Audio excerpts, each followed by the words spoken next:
Hello guys, it's me Muneeba and welcome to Muneeba's kitchen. मेरी आज की रेसिपी है क्रीमी पास्ता सैलेड की। कभी कभी होता है ना कि खाना बनाने में कुछ देर होती है और बच्चों को जल्दी भूख लग जाती है। ये उस टाइम के लिए इजी सा सैलेड है जिसमें पास्ता भी है और सब वेजिटेबल भी। तो जल्दी से स्टार्ट करते हैं। तो सबसे पहले 1 कप पास्ता को अच्छी तरह से बॉईल कर लीजिए।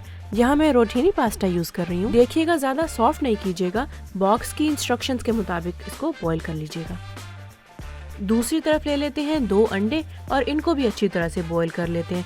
देखिएगा पानी में सॉल्ट और ऑयल जरूर डालिएगा, इससे हमारे अंडों के छिलके उतारने में बहुत आसानी हो जाती है। ये तकरीबन 7 से 8 मिनट लेगा, जितनी देर में हम अपने सैलेड में डालने वाली वेजिटेबल काट लेते हैं, जिसमें सबसे पहला नंबर है रेड अनियन का। तो जल्दी से अपनी आंखें बंद कीजिए और इस रेड अनियन को बारीक बारीक छोटे छोटे पीसेस में काट लीजिए। एहतियात कीजिएगा हाथ पे ना लग जाए। इसे डाल के रखते हैं एक बोल में और नेक्स्ट ले लेते हैं रेड बेल पेपर। आप ग्रीन और येलो पेपर भी यूज कर सकते हैं, पर इस सैलेड में ज्यादातर रेड बेल पेपर यूज की जाती है, इसलिए मैं रेड ले रही हूँ। इसे भी बारीक बारीक छोटे छोटे पीसेस में काट लीजिए। नेक्स्ट ले लेते हैं कुछ सेलरी। उर्दू में इसे अजमूद कहते हैं। ये कुछ अजवाइन से मिलती जुलती सब्जी है, ज्यादातर सैलेड में इस्तेमाल की जाती है। इसे भी बारीक पीसेस में काट के साइड पे रख लेते हैं। नेक्स्ट ले लेते हैं अपनी कैरेट। गाजर को भी इसी तरह बारीक बारीक पहले लंबाई में काटिए और उसके बाद इसको छोटे छोटे पीसेस में काट लीजिए। इसे रखते हैं एक साइड पे और आ जाते हैं अंडों की तरफ, जो कि बॉईल हो चुके हैं। इनको ज्यादा छोटे पीसेस में मत काटिएगा, जरा कुछ बड़े टुकड़े रहने दीजिएगा। अब इन सब चीजों को जल्दी से मिक्स कर लेते हैं। तो पहले लेते हैं एक क्लीन बोल और डाल लेते हैं इसमें अपना पास्ता और हमारे बॉइल्ड एग।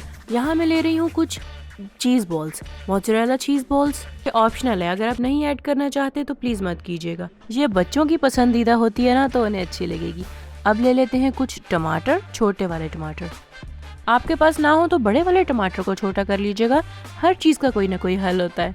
नेक्स्ट हमारी फ्रेश कटी हुई सेलरी और कैरेट्स। अब कुछ रेड बेल पेपर और अनियन।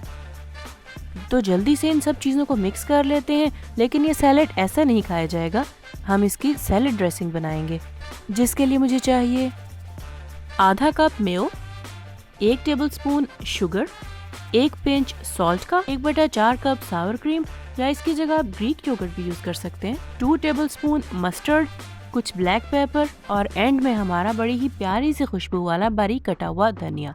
अब इन सब चीज़ों को अच्छी तरह से मिक्स कर लीजिए और डाल लीजिए इस ड्रेसिंग को अपने पास्ता सैलेड में। ये बन गया आपका क्रीमी पास्ता सैलेड। घर पे ज़रूर ट्राई कीजिएगा, ये बहुत ही मज़े का बनकर तैयार होता है। अपने टेस्ट के हिसाब से सॉल्ट और ब्लैक पेपर आप इसमें कम या ज़्यादा कर सकते हैं। कमेंट्स में ज़रूर लिखिएगा कैसी लगी आज की रेसिपी। वीडियो को लाइक कीजिएगा, चैनल को सब्सक्राइब कीजिएगा। मिलती हूँ आपसे नेक्स्ट रेसिपी के साथ, तब तक के लिए बाय बाय।